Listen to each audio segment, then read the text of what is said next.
السلام عليكم ورحمة الله وبركاته. ازيكم يا حبايبي؟ عاملين ايه؟ يا رب دايما تكونوا بأحسن حال. اهلا بيكم في قناة مشغولات لولا. برحب بيكم في قناتنا الجميلة اللي منورة دايما بوجودكم، واتمنى دايما تكونوا دايما منورينا، وسعيدة جدا بتعليقاتكم الجميلة وتشجيعكم الرائع ليا، اللي بصراحة خلاني متشجعة جدا ان انا اكمل واعمل حاجات احسن واحسن. وطبعا حضراتكم طلبتوا مني بطريقة يعني جامدة جدا موضوع الوردة دي وطريقتها ازاي.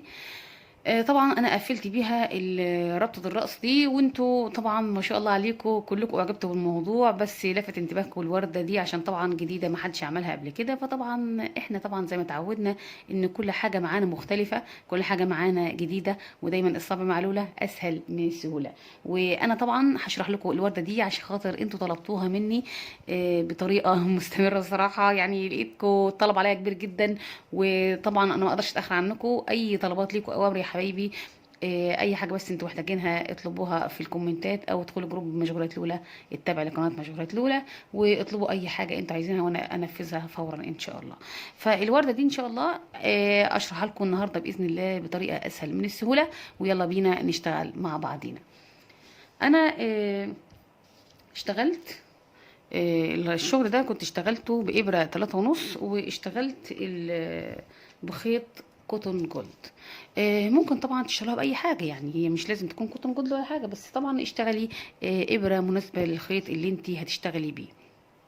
تمام. فطبعا النهارده ان شاء الله احنا ممكن نعمل الورده دي مناسبه لحاجات كتير جدا، زي مثلا ممكن حتى نعملها توكه، ممكن نعملها لجاكيت من ورا، او يعني طبعا توظفيها زي ما انت عايزه. بس طبعا ان شاء الله احنا هنبدا نشتغل على طول، وهنسمي كده ونقول بسم الله ونبدا نشتغل ان شاء الله كده على طول الورده. اول حاجه انا بعمل حلقه، آه، الحلقه اللي هي كده. شوف خدوا بالكم معايا، انا مش هعمل سلاسل عشان انا حابه ان انا اشد الشغل بتاعي واقفله على حسب الدوائر او السلاسل اللي انا هعملها. مش هنعمل عدد معينه، بس هنحاول نشتغل مع بعض كده، وان شاء الله كده ربنا يسهلها مع بعض. بس انا لما جيت اشتغلت الورده دي بصراحه اشتغلتها كده، ما كانش ليها اي باترون عندي ولا كان ليها اي حاجه، بس انا افتكست فيها كتير كده وهي جت معايا بالطريقه دي. بس الحمد لله يعني ربنا وفقني فيها وعجبتكم، وده اهم شيء في الموضوع. فان شاء الله دلوقتي نبدا نتعلم ازاي نعملها. فاحنا هنعمل دايره سحريه، وهنمسك الخيط كده وهنلف. شوفوا شايفين؟ هنلف كده اهو، دخلت دي ورا، شايفين اهو؟ يعني انا لما لفيت كده دخلت دي ورا كده. تمام. وهبدا دلوقتي اسحب الخيط ده اللي ورا واسحبه كده. خلاص. هعملها لكم تاني عشان تاخدوا بالكم اللي ما خدش باله معايا. ادي طرف الخيط بتاعي. تمام. وهبدأ ألف الشغل كده، الخيط بتاعي ألفه وارجع لورا. خلاص. وبعدين أدخل من تحت كده وأسحب اللي ورا دي أطلعها كده. كده أنا عملت الدايرة السحرية بتاعتي. عشان أقفلها وأظبطها أروح أنا واخدة الخيط بقى كده وإيه، وآخد سلسلة. تمام كده يا حبايبي أهو. دلوقتي أنا طبعا أحب أضيق أحب أوسع، فأنا هسحب كده أو إيه، أو أوسع زي ما أنا عايزة. طيب أنا دلوقتي هعمل إيه؟ أنا دلوقتي هعمل غرز حشو جوه هنا.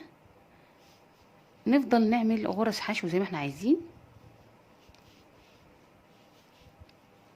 عدي بقى زي ما انتي تحبي، يعني عدي غرزك زي ما انتي تحبي. انا مش هعد غرز ولا اي حاجة. انا هعمل مثلا نفترض ان انا هعمل مثلا 10 غرز. مثلا 1 2 3 4 5 6 7 8 9 10. خلاص. طيب بعدين هسحب دي، وده بالفعل الزرار اللي الناس حتى بتعمله زرار بيقولوا نعمله زرار كروشيه يعني. خلاص. طيب بعد كده هدخل في قلب الدايرة اكمل تاني، واعمل غرز حشو فوق الغرز حشو. شوفوا عاملة ازاي؟ يعني انا بشتغل حشو كمان فوقها اهو. شايفين؟ هفضل اشتغل كده لغاية ما تكون شبه الزرار اللي هو في قلب الوردة بتاعتنا زي ما انتم شايفين كده. طبعا احنا هنسحب شوية، كل ما نحس ان احنا عايزين نسحب هنسحب الخيط عشان نضيق بس الغرز بتاعتنا، او نضيق فتحة الدايرة من جوه. خلاص. شايفين؟ هبدأ اكمل كده واشتغل. شوفوا انا عشان كده قلت لكم مش هنعد اي غرز، واحنا هنفضل نشتغل بالطريقة دي كده. هفضل اشتغل غرز حشو زي ما انتم شايفين بالظبط كده.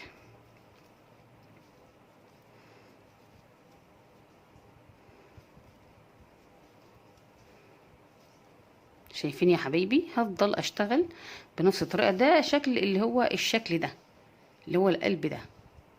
خلاص. هفضل اكمل كده لغايه ما اخليها بالسمك اللي انا حباه.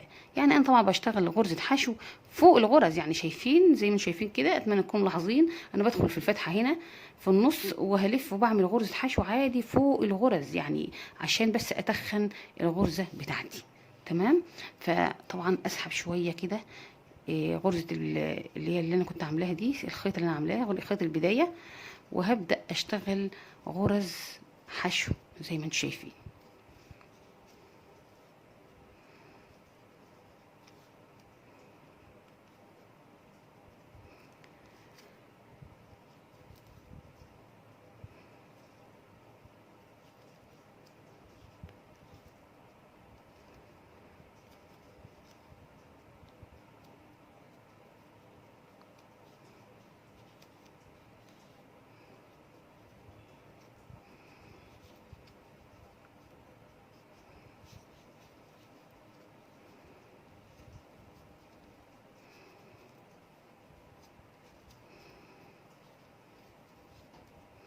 تمام كده شايفين. نسحب الخيط بتاعنا، هنفضل كده لغايه ما نعمل المقاس اللي احنا حابينه او السمك اللي احنا حابينه في الزرار ده. ممكن تستخدميه بقى الزرار، تستخدميه بقى زي ما انت عايزه. طبعا دي جزئيه برضو كويسه في تعليم الزرار او طريقه الزرار اللي انت ممكن تعمليها. تمام كده. خلاص انا كده هستكفى بالسمك ده. ودلوقتي انا هعمل ايه يا حبايبي؟ دلوقتي انا هدخل في اول غرزه عندي كده هنا، غرزه هنا كده، واعمل غرزه منزلقه. تمام. شايفين؟ كمان اللي بعدها هعمل غرزه منزلقه. عدي بقى، ادي 2 3، ها اللي بعدها 4. اتمنى يكون الشغل واضح، نقرب شويه عشان نشوف اكتر. 5 6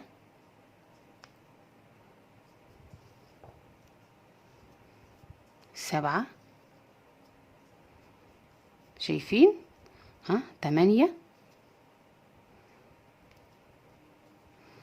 9 10 11 12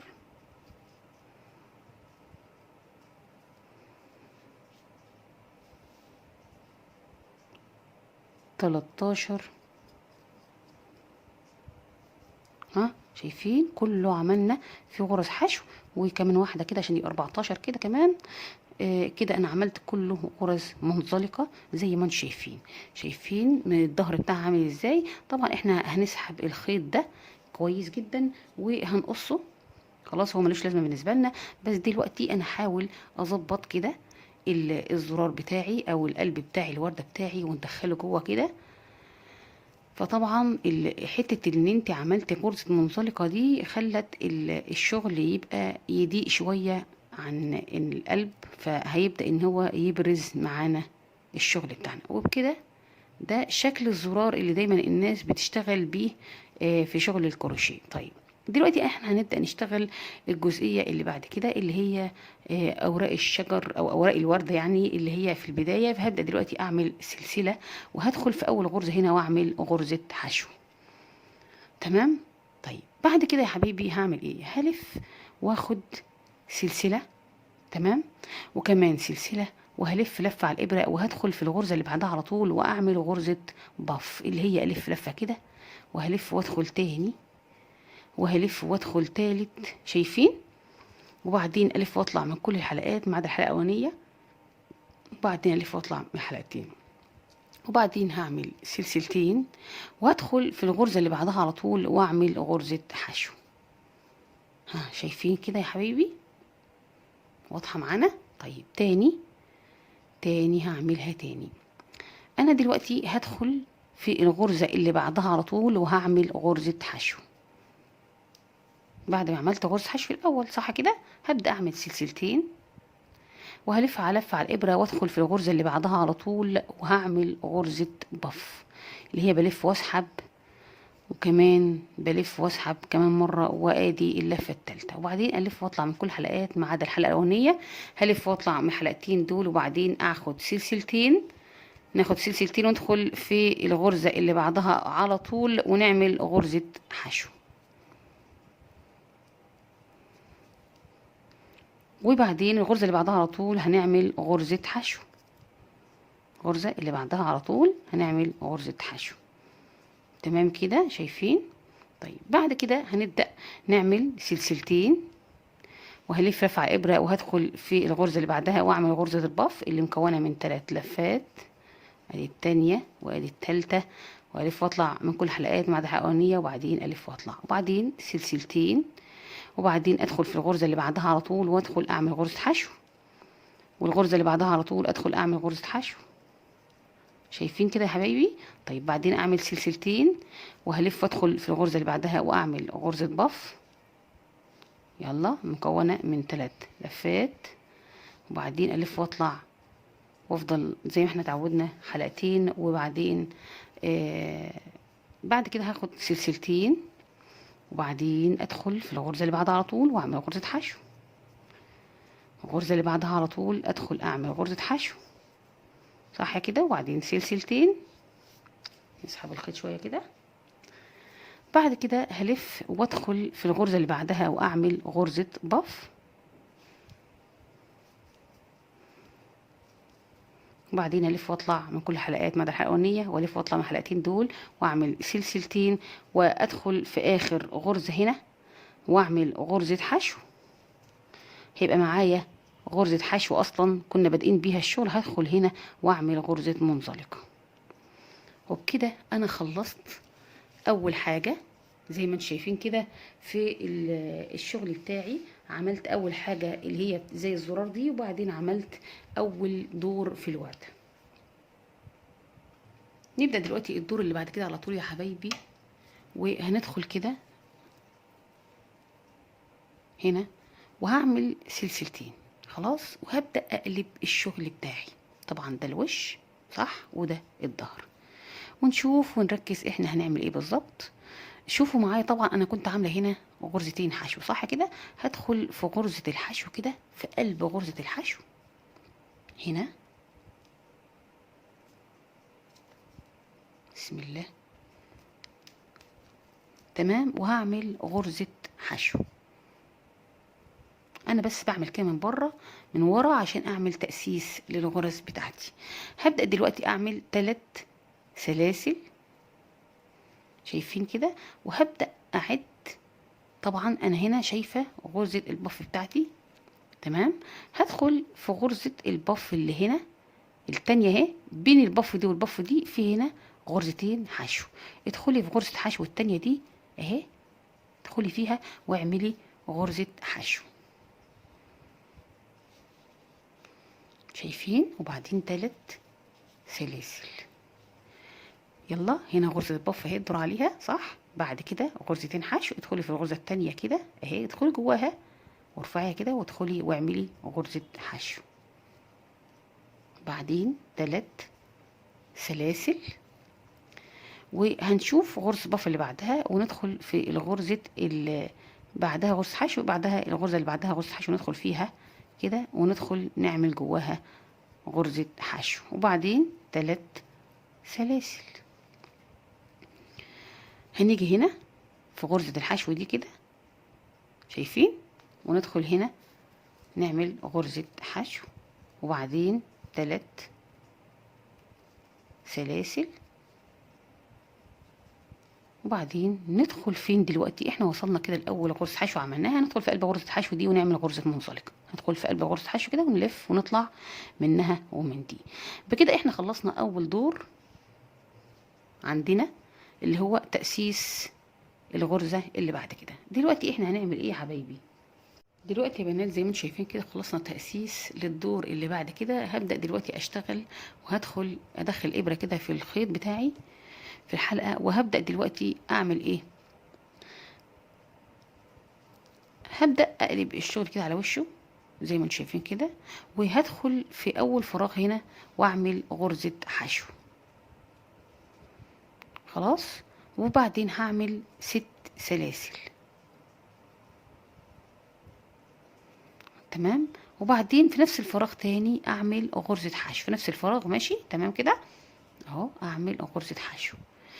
بعد كده هيقابلني غرزة حشو، صح، ادخل فيها واعمل غرزة حشو. بعد كده الفراغ ده ادخل فيه هنا واعمل غرزة حشو، وبعدين 6 سلاسل، 1 2 3 4 5 6.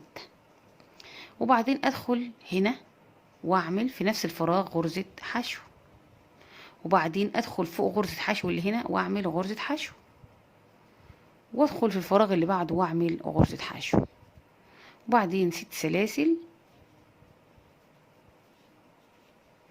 وادخل في نفس الفراغ تاني هنا واعمل غرزة حشو، وبعدين فوق الحشو اعمل غرزة حشو، والفراغ اللي بعده على طول ادخل اعمل غرزة حشو.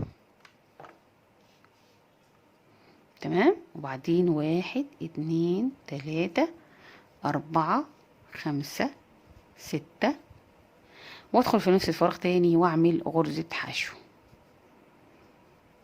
وادخل في غرزة الحشو اللي هنا اعمل غرزة حشو، وبعد كده الفراغ اللي بعد على طول اعمل غرزة حشو، وبعدين 6 سلاسل،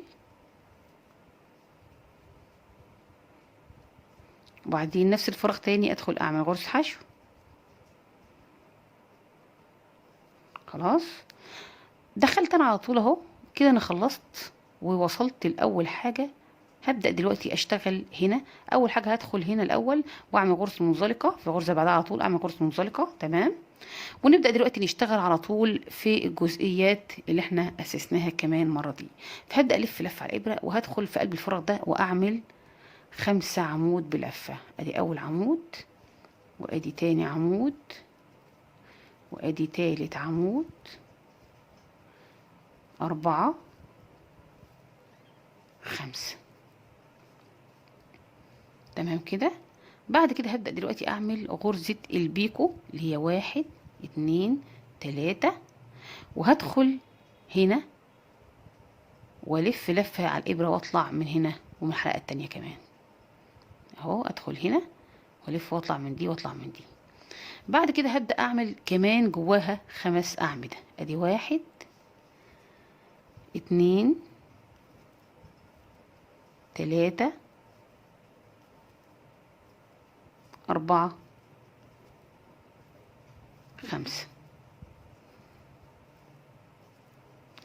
وهبدأ دلوقتي ادخل في غرزة الحشو اللي في النص هنا. طبعا 3 غرز حشو، هدخل في الغرزة اللي في النص كده واعمل غرزة حشو. شايفين؟ طيب يلا نبدأ على طول نلف لفة على الإبرة وندخل هنا في الفراغ ده نعمل 5 أعمدة. 1 2 3 4 5. وبعدين نعمل غرزة البيكو اللي هي 3 سلاسل، وندخل هنا. شايفين؟ وهنلف لفة على الإبرة ونطلع من هنا ومن الحلقة اللي كمان كانت على الإبرة، ونلف وندخل نعمل كمان 5 أعمدة. ادي 1 2 3 4 5. وبعدين نيجي في الغرزة التانية ونعمل في غرزة حشو التانية، يعني نعمل غرزة حشو. شايفين كده؟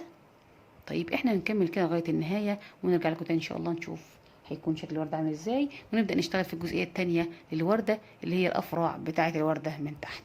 انتظرونا واوعوا تروحوا كده ولا كده عشان نبدأ نشتغل مع بعض. خلصنا يا حبايبي الوردة كده زي ما انتم شايفين. هبدأ دلوقتي ادخل في السلسلة او غرزة الحشو التانية، واعمل هنا غرزة منزلقة. خلاص زي ما انتم شايفين كده.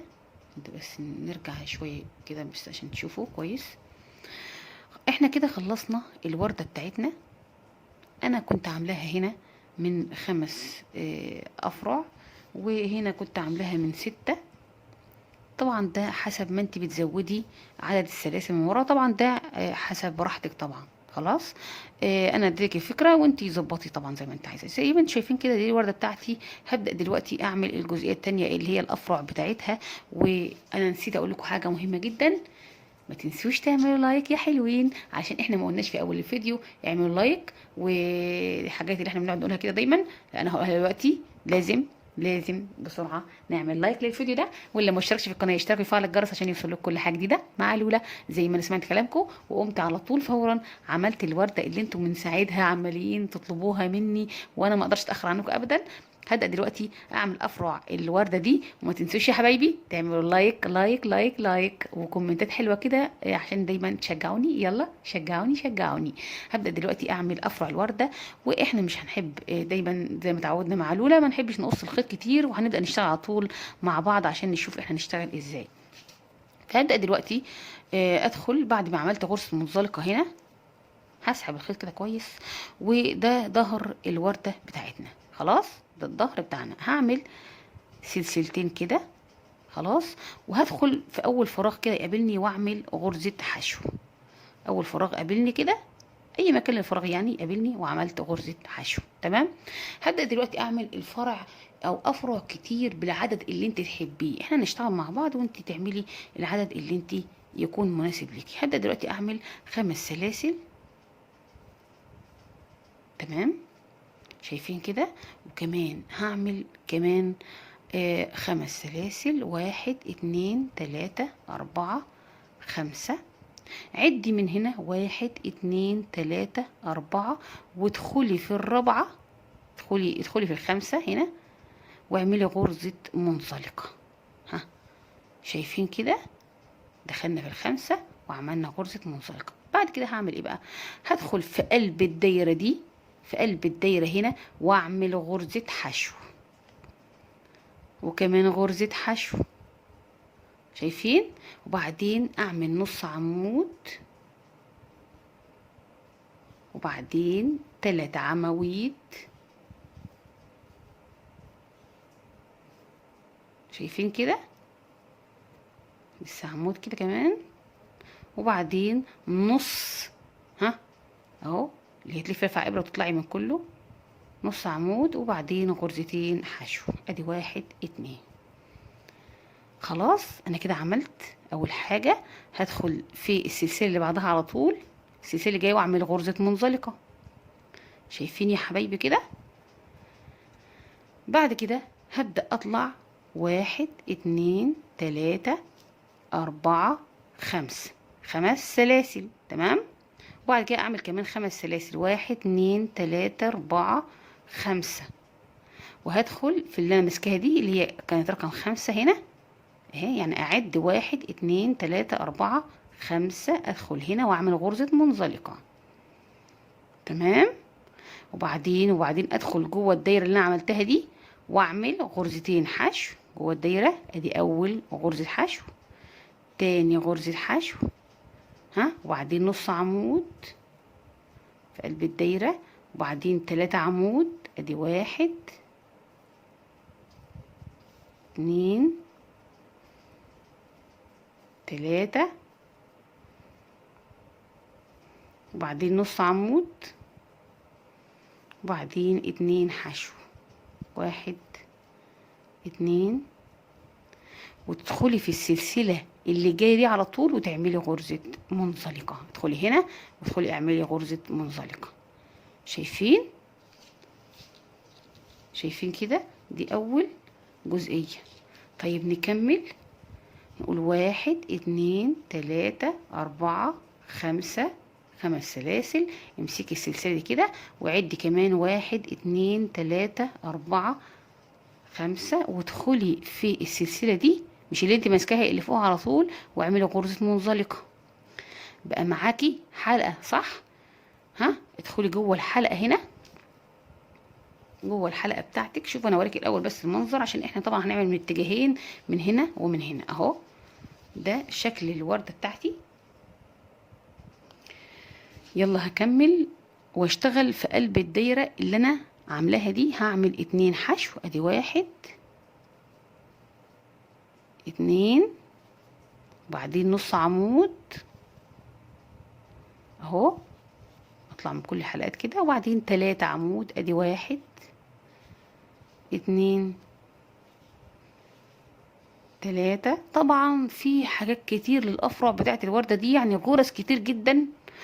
وبعدين نص عمود، وبعدين حشوين، ادي حشو وادي حشو. خلاص نستكفي كده بطولها.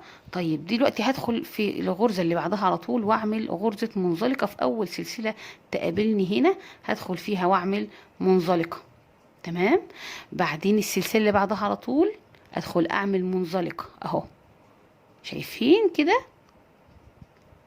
السلسله الثالثه على طول ادخل اعمل منزلقه، وبعدين وبعدين هعمل ايه؟ وبعدين هقول 1 2 3 4، شايفين؟ وادخل في نفس الغرزه اللي طلعت منها منزلقه، واعمل كمان مره غرزه منزلقه. خلاص. وهبدا دلوقتي، شايفين المنظر؟ شايفين انا عامله ازاي اهو؟ هبدا الف كده وادخل جواها، جوه الدايره، واعمل الغرزه اللي كنت اعملها، اللي هي حاولي بس تطلعي دي كده بره، اللي هي حشو، كمان مره حشو، وبعدين نص عمود، وبعدين عمود، 3 اعمده، ادي 1 2 3، وبعدين نص عمود وحشوين. طبعا انا هعمل لك كذا فرع، وانت طبعا تختاري الفرع اللي يعجبك والمناسب ليكي. شايفين كده؟ طيب هبدأ دلوقتي ادخل في الغرزة اللي بعدها واعمل منزلقة. الغرزة اللي بعدها اعمل منزلقة. تمام. هعمل في غرزة كمان الايه اللي انا كنت اشتغلت فيها قبل كده، واعمل كمان 2 منزلقة كمان في اللي بعدها، ادي منزلقة اهي، وكمان منزلقة، وابدأ ارتفع 1 2 3 4، وفي نفس اللي طلعت منه منزلقة اعمل كمان منزلقة، وهكذا يا حبايبي. وهبدأ الف كده الشغل كده، عشان خاطر بس يكون الشغل على وش، ما يبقاش مرة قلب الشغل مرة معدول. خلاص هبدأ دلوقتي ادخل في الحلقة دي هنا، طلع بس الشغل كده هنا اهو. هبدأ اشتغل جوه الحلقة اللي انا اشتغلتها دي كده، اشتغل فيها نفس الكلام، اللي هو حشو ونص عمود و3 اعمدة ونص عمود وايه وحشوين. طبعا حشو وحشو، صح كده؟ انا غلطت صح كده؟ طيب نعمل حشو، كمان مرة حشو، وبعدين نص عمود، وبعدين 3 عمود ونص عمود وحشوين. وهعمل كده، هخلصها كده وايه ونشوف هنعمل ايه. خلاص يا بنات عملتها اهو. هبدأ دلوقتي ادخل اعمل منزلقة في كله اهو. هعمل ادي منزلقة وادي منزلقة. تمام. تفضلي تعملي منزلقة لحد ما توصلي للمكان اللي انت عايز تعمليه فرع اللي هو الحاجة اللي نازلة دي. خلاص اهو، شايفين عاملة ازاي؟ طبعا انت لما بتعملي كمية من الافرع دي، انا برضه هوصلك لغاية ما توصلي ان انت تعملي كذا حاجة في الوردة. انا هبدأ اعمل دلوقتي منزلقة لغاية ما اوصل لايه، لمكان اللي هو ظهر الوردة بتاعتي اللي انا طلعت منه، اللي هو الظهر ده. شايفين؟ طيب انا عايزة اعمل كمان فرع زي ده، اروح انا داخلة هنا في الفراغ ده واعمل غرزة حشو. كمان مرة ادخل في قلب الغرز كده واعمل غرزة حشو، وادخل كمان في الفراغ اللي بعده واعمل غرزة حشو. شايفين؟ واللي انا عملته هنا هعمله تاني، اللي هو السلاسل بقى. شوفوا نفس اللي انا عملته بالظبط، عدوا بقى السلاسل هنا. ولما اجي اشتغل هنا هيبقى جنب بعض كتير كده غرز كتير زي ما انتم شايفين. حابه تطولي طولي زي ما انت عايزه. خلاص انت عرفتي الفكره بتاعتك، وتقدري تطولي الفرع بتاعك، وتقدري تعملي 5 افرع، 3 افرع، بس ما تبعديش يعني ما تكتريش قوي قوي بالطريقه دي. ولو انت حبيت تخليهم فوق بعض يعني طبقات كتير كتير كتير، ممكن ترجعي تاني في النص هنا من ورا في نفس المكان، ما تعمليش مسافات كتير وما تعمليش حشو كتير، واعملي حشو واحد بس، وابداي اعملي فرع، وبعدين اعملي حشو واحد بس واعملي فرع، وارجعي تاني كده يعني. خلاص. ودي كانت فكره النهارده بتاعت الورده. وما تنسوش يا حبايبي، اللي ما اشتركش في القناه يشترك بسرعه ويفعل الجرس عشان كل يوم والتاني في حاجه جديده. وما تنسوش تعملوا لايكات، اوعوا تنسوا تعملوا لايك وكومنت جميل كده حلو منكم. يلا شجعوني شجعوني. وزي ما قلت لكم انا عملت هنا 3 بس. وانا هنا لما جيت عملت دي عملتها بغرزة البف برضو زي غرز البف بتاعت ربطة الراس دي. فطبعا كان كلها غرزة بف زي ما انتم شايفين. فحبيت ان انا اخلي كله نفس الستايل ونفس النظام. وانا طبعا دي فكرة ودي فكرة نفس الكلام. بدل ما كنت بعمل السلاسل هنا، طب انا ممكن اعمل لك كمان غرزة البف عشان تشوفي نفس الكلام كده، نفس الشغل بتاعنا. نعمل فرع تاني خالص بغرزة البف اللي هي الغرزة دي، عشان لو انت معجبه بدي او انت معجبه بدي ننفذ كل حاجه مع بعض. وفي برضو ناس بتعمل ورده ساعات بغرز مختلفه في قلب الدلايات اللي نازله منها كده دي. خلاص هبدا دلوقتي. انا عملت سلاسل او 10 سلاسل او 5 سلاسل، اللي تحبي تبداي بيه او تحبي تحسي ان هي عايزه قد ايه نازل كده. ما يكونش نازل قوي قوي عشان خاطر برضو الفراغات تبقى شكلها مش ظريف يعني. خلاص عملنا مثلا كده سلاسل. تمام. هبدأ دلوقتي اعمل سلسلة وهلف لف على الابرة، وهدخل اسيب من تحت سلسلتين كده، واسيب من تحت ادخل في التالتة واعمل غرزة بف. ادي غرزة البف بتاعتي اهو. خلاص. وبعدين اعمل سلسلتين وهدخل في الغرزة اللي بعدها على طول واعمل غرزة منزلقة.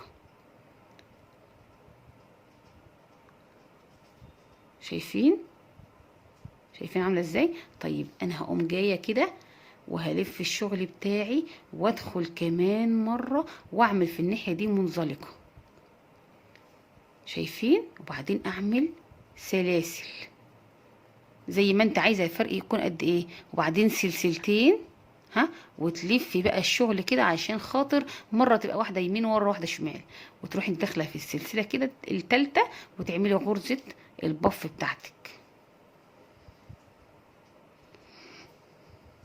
اهو، وتلفي وتطلعي زي ما احنا اتفقنا. وبعدين نعمل سلسلتين. خلاص.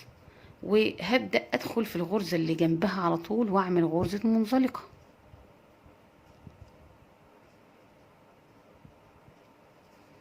اهو. شايفين كده؟ اهي بقت واحدة يمين وواحدة شمال اهو. طيب هبدأ اكمل بنفس الطريقة دي كده،